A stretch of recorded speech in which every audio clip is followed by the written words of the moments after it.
And I didn't understand it at the time, but I was actually living 2 lives at once almost. Um, but yeah, I wanted you to really just start off and tell your story from when you was a child, what it was like growing up, and when things started to change for you. Yeah.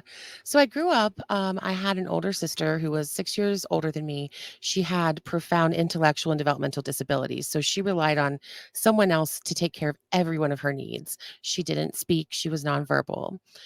So I was born 6 years later, and, the story that I was always told was that my sister had a birth injury, that a doctor was drunk when he delivered her, and there was a $1,000,000 lawsuit set up because of that. So I would eventually receive this inheritance, and I never really thought much about $1,000,000. I mean, I'm from poor Appalachia, like, I don't care about money, and I never thought what that money could do to people and to my story. And so I grew up, my mom stayed at home with my sister and I because my sister had great needs, but it was also a control thing of my father, I know now.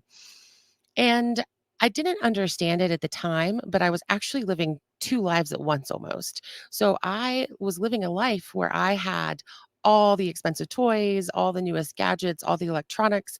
We had a swimming pool, an RV, like a full-size RV, but my mom, being the Hatfield, she's the Hatfield side, was from the hollers of West Virginia and had grown up very, very, very, very poor.